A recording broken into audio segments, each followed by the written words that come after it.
TV Africa, your first in housing development broadcasting. Hello and welcome to Green Housing on Housing TV Africa. I'm super excited that we're having this episode today, and today is actually a very wonderful day. This week we are going to be celebrating the World Wildlife Day, and we know how important wildlife is to Nigeria, is to the world. So on Green Housing, we look at our environment, we talk about issues concerning our environment, and we try to make sense of this discussion. Today, I have a panel that is fully packed with people that have done lots of work. They understand this topic, and we are going to be looking at what it means. The topic we are talking about today says wildlife conservation, finance, investing in people and the planet, because ultimately, these two things matter, the planet and the people. You can't separate them. So let's go on a short break, and when we're back, we'll go straight to our discussion for today. Get credible and authentic housing news at your fingertips by downloading the Housing TV mobile app. You can also join the African International Housing Show live from across the globe through the Housing TV mobile app. The mobile app features live streaming and trending housing news. You can locate the AIHS venue via the app, network with AIHS seasoned speakers, and live chat with exhibitors. You can also order house or building materials at AIHS via this app. Download the Housing TV mobile app now from the App Store and Google Play Store. And don't forget to click on the notification button. Available for both iOS and Android users. Housing TV is also on Star Times, channel 149 decoder. So wildlife is important to our ecosystem, our economies, our communities. Welcome back. This is Housing TV Africa, and Green Housing is the show. My name is Ubong Usoro, and I am your host. Joining us to make sense of the discussions we have, I'm going to start by introducing them one after the other. We have Mr. Michael Benson. Mr. Michael Benson is actually an environmental and climate policy advocate. He's done a lot of work around climate policy, and I know I worked with him for Net Zero, and we did amazing job. We also have Dr. Victor Asi. He's actually a developmental and environmental expert. We have Abasema Cyril, who is a developmental communicator and environmental and governance advocate. You're welcome to the show today. I'll call you one after the other so you can introduce yourself to our audience. I'll start with Mr. Michael. Thank you. Well, the longer you live, the more you've got to say. So let me really boil it down. My first connection with Nigeria was visiting Abuja in 2010. I'm chairman of a company called Oxford Business Group, who produce an economic report on Abuja, on the whole of Nigeria every couple of years or so. I'm also involved with, through that, in terms of the environmental, social and governance movement, which tries to get corporate organizations to look at the environmental side. And Ubong and I met through my work at NZASAP Net Zero as soon as possible, who are looking exactly as the name suggests. Very handy to have a name which indicates exactly what your objective is as well. And that's me said enough. I look forward to talking today.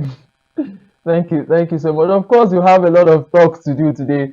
I have Abasema Cyril. Abasema was my colleague in the university, and I'm so proud about the work she's doing. I see her flyers everywhere. Abbas, let's get to know you and the work you do. Hello, everyone, and I am delighted to join this call commemorating the World Wildlife Day.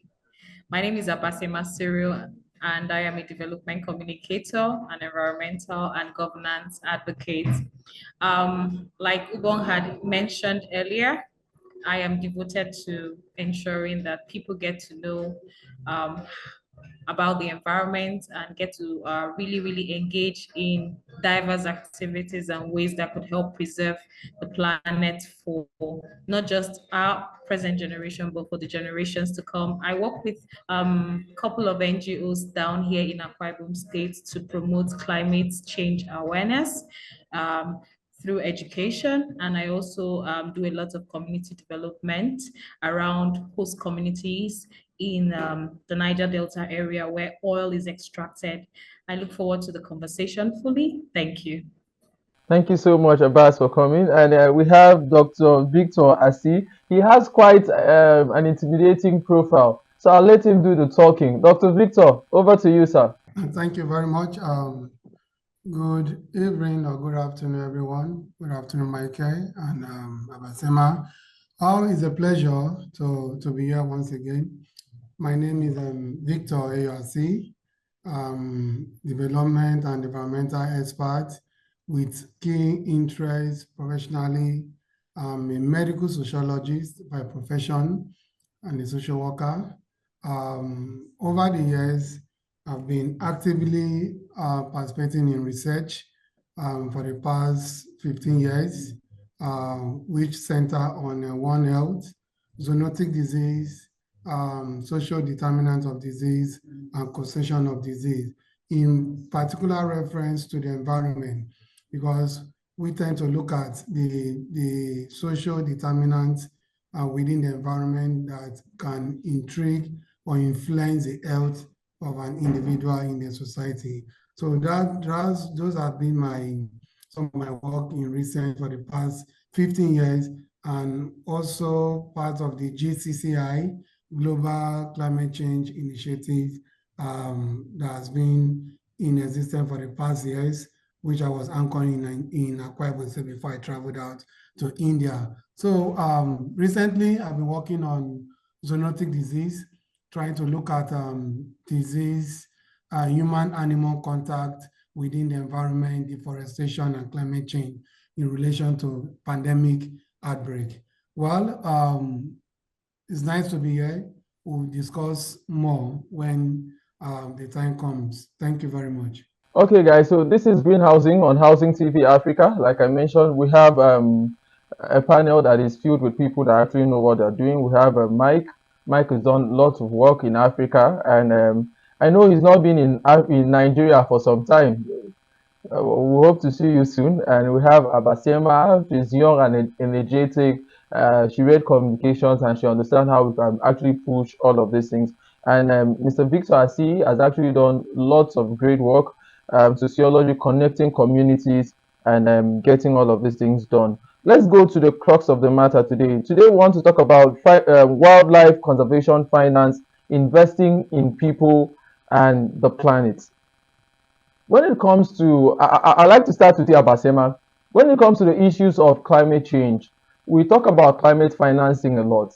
And even when we talk about transitioning, it seems that those who are in the rural communities are shortchanged, because if we say we should transition and you say my grandmother should not use firewood again, she should use green energy, maybe she doesn't have the funds and even the knowledge. So we have a knowledge gap, we have a finance gap in the rural communities. Let's start from there today. And the wildlife, people go for hunting, people go for poaching because maybe they don't have the finance. I saw videos in Ibno the other day where a very big fish was caught and the people gathered. They were just trying to get little bits and pieces so they could eat and all of that. So there's poverty in the land. You're in Nigeria, Abbas, you know this. So let's talk about what can we do to further mitigate the impact of climate change, for the impact on our wildlife, especially as it has to do with financing and communication. First of all, I'd like to say that climate financing is one of the key things we truly need for a just energy transition to take place. I'll be speaking from the perspective of having visited communities where extractions and other extractive activities have been going on. So Poverty is very, very present in most of these communities. And if you were to look at the economic stand of most of these persons in the rural area, you figure out that preaching the message of conserving wildlife may not be a successful journey or a successful cause, being that people are looking for means to survive. So let me speak from engaging at the um, marine life level. So in most of the communities where all of this economic extractions and hub activities take place, it's sad that they do not benefit from the economic revenues derived from some of this economic activities that takes place. And it's one of the reasons why I've been working with an organization called Policy Alert to ensure that ecological justice comes to these communities. Now, ecological justice is one of the ways that captures climate financing. And one of the ways it further goes down to the people is through the establishment of host community trusts.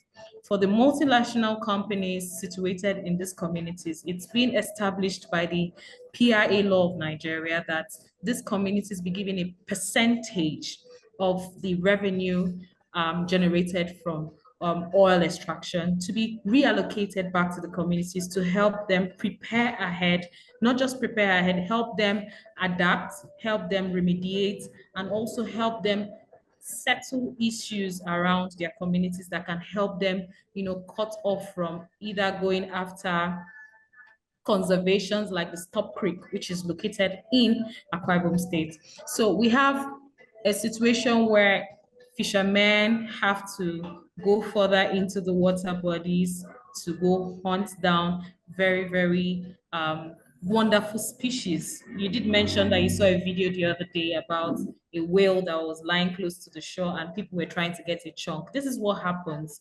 And this is why for some of us down here in the South, as climate activists and ecological justice activists, we are pushing that multinational companies and other big companies who have been able to transition from the use of fossil to greener energies should do more investment in training the young people, granting them renewable energy trainings and opportunities so they can, move away from depending on anything that promotes carbon emission and any other thing that causes the environment much more harm. So it's not a very smooth process because there are lots and lots of hitches, but then we have seen some significant progress in some of the communities. I have been privileged to work with Policy Alert on.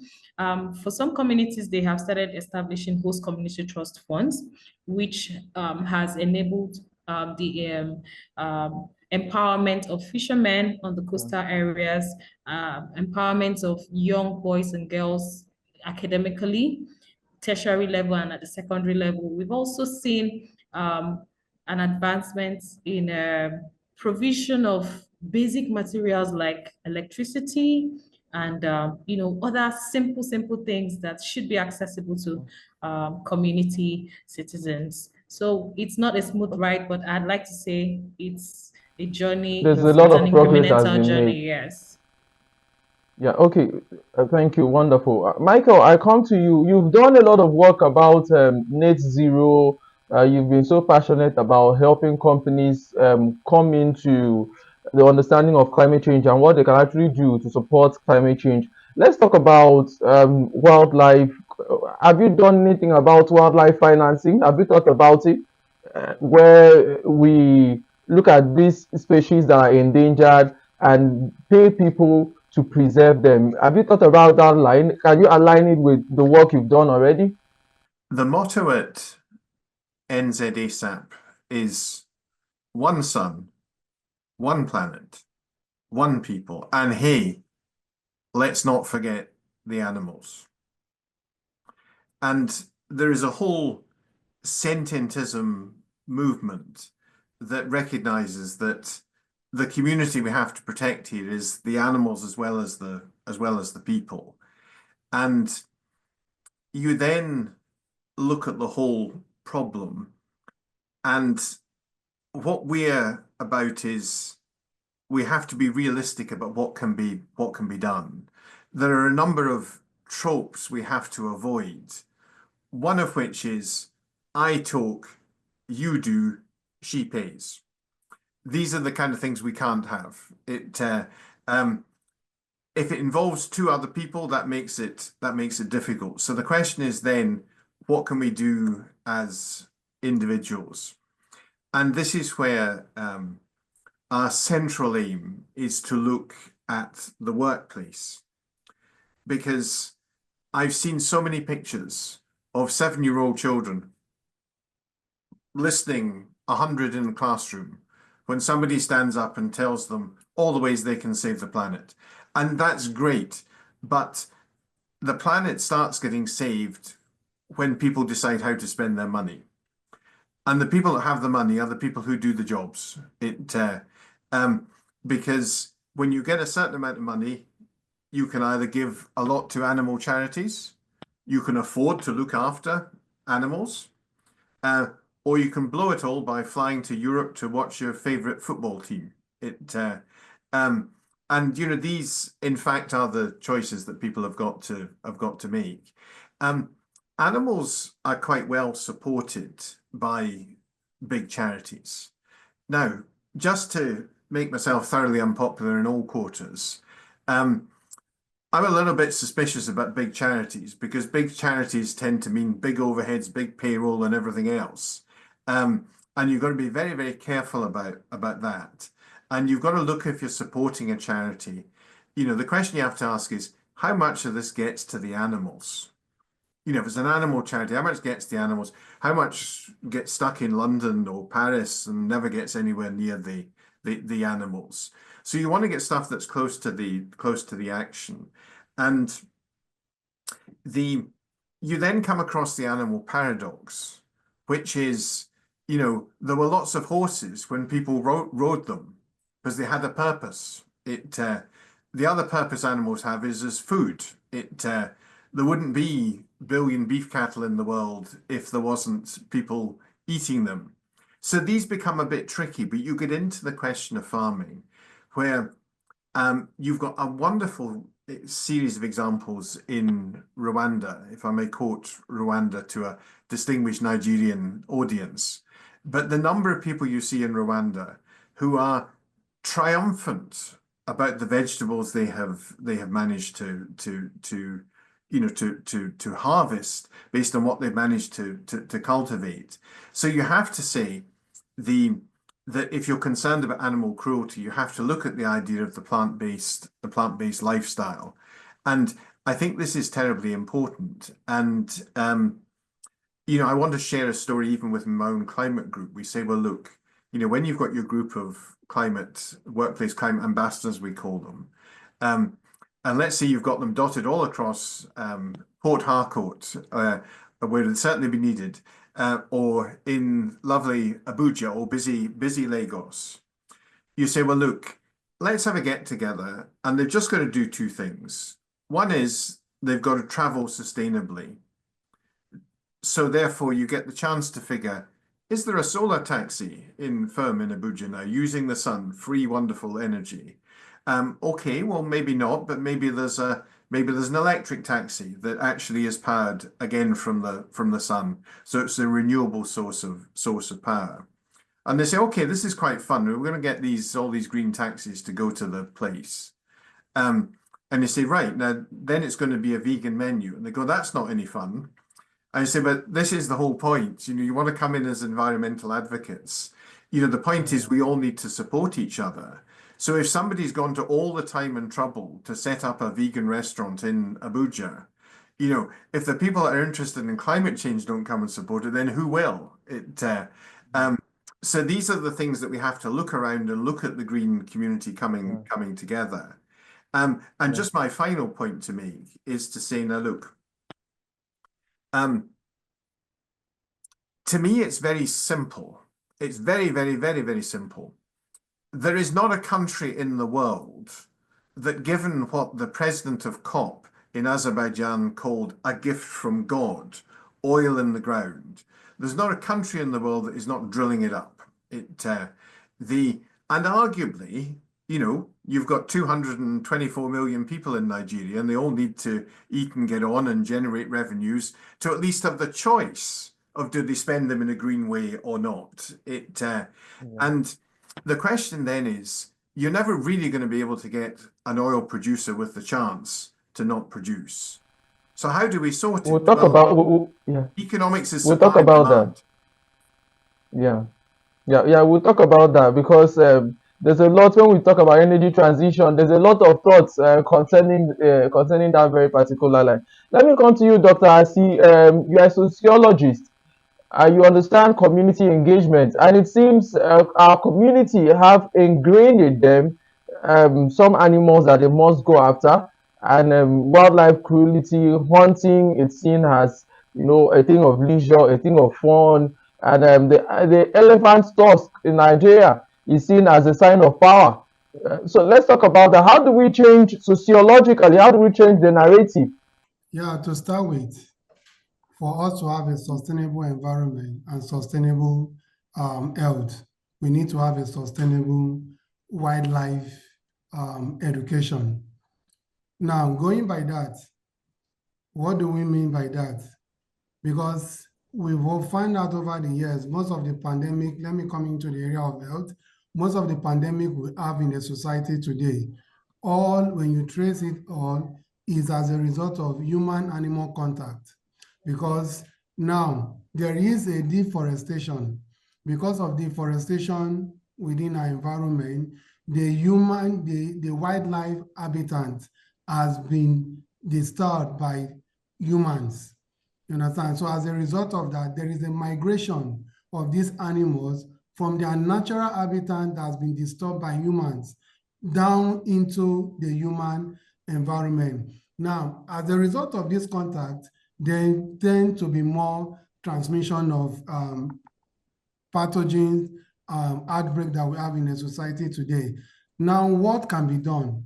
I think recently myself with some team, we went on a research.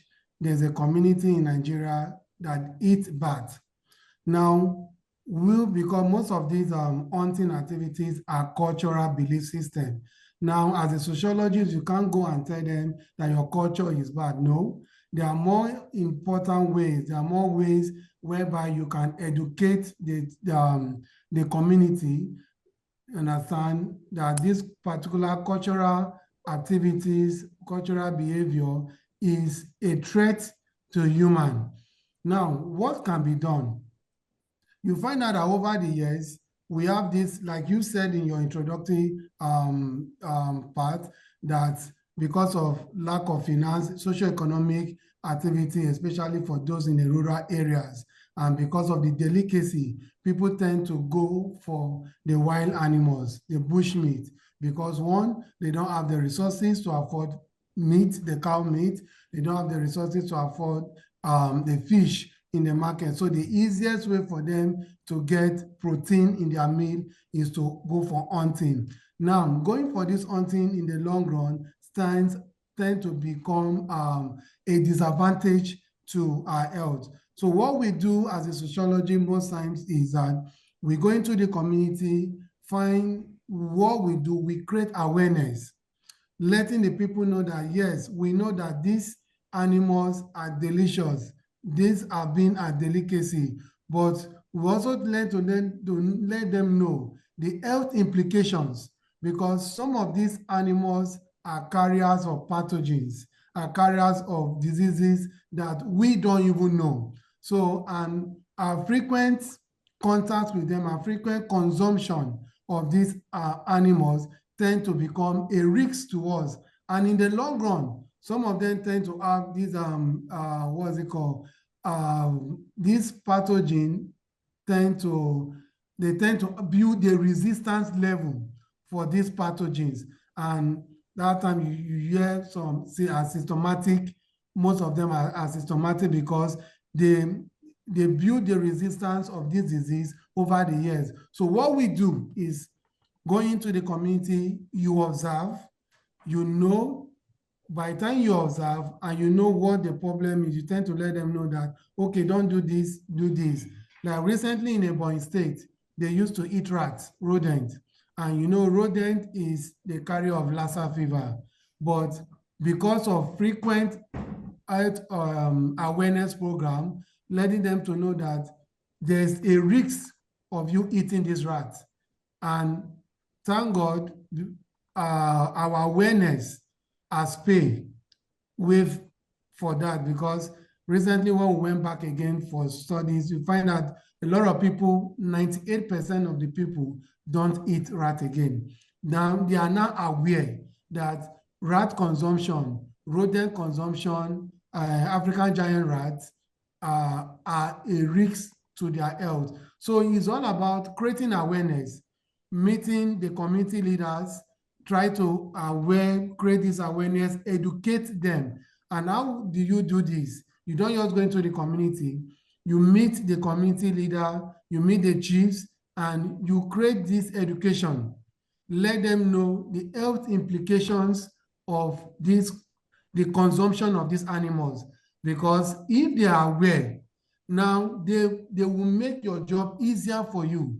Because we'll find out in so many occasions whereby after educating these people about the health implication of eating wildlife animals, they go back into the community, into the town hall. They will now summon the people into the town hall and begin to educate them. Don't do this, don't eat this. This is the repercussion and the rest. So it's all about having a bottom-top approach, understanding the culture first, appreciating their culture first. After appreciating their culture, before you now come to introduce, to create this awareness, because when you go in there to say your culture is bad, there is no way you can create awareness. But when you appreciate their culture, you now sit down to begin to educate them. Because as sociologists, we work with the society, because the relationship between the human, the animal, and the environment, they are all intertwined, because one doesn't work on isolation.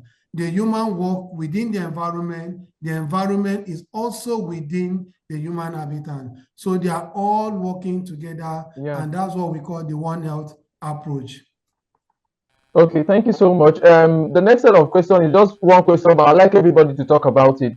I'm going to start with you, Abasema. Please, you help us go back a bit so that we can have a perfect picture for the TV. Let's talk about the issue of sustaining the advocacy. And I'm going to come to you too, Mike, because you've done lots of advocacy in Nigeria. Sustainability of the advocacy. Doctor, you've talked about all of the work you've done. Abbas, you talked about the work you've done with Policy Alert. Amazing work that you've done. But without funding, without ability to get finance, how do we now sustain the momentum? Abbas, I start with you. So I was saying sustainability without funding is as good as nothing. So while funding is a key driver of sustainability, we also need people who are oriented, who have orientation about the environment, and who are driven by passion. That's another thing. So when we have persons who have discovered that the environment has a way of connecting to us as humans, has a way of connecting to us, connecting with the wildlife, and then they develop a passion for it. Of course, they would start up somewhere. But then again, funding is a critical aspect of it, because when you need to talk to more people in hinterlands, in areas that are not easy to access, you're going to talk to them about the health implications of, poaching and getting all of these wild animals and, using them for meat or daily meals. You really need resources to be able to access them. You won't just go on a missionary journey trekking miles and miles. For example, the dense forest of Cross River and Obudu and the likes of Obanliku in Cross River State. you need funds to access those places. And then going into those communities, you will also need to provide them with key information in the forms of IEC materials, either fact sheets or Montessori tools that you could use to demonstrate and possibly do some health exercise. Like Victor had mentioned, it's quite expensive. And so sustainability without funds is as good as nothing. It's a very important aspect. But again, the passion for it has to be driven. And that's why I love the part where I think Michael did mention wildlife education. It should be something that should be drummed into the ears of the younger generation. We who are currently occupying Earth would leave or phase out after a while. And so we need to transfer this knowledge. It should be an intergenerational thing, not just stopping at our own generation. Housing TV Africa, your first in housing development broadcasting.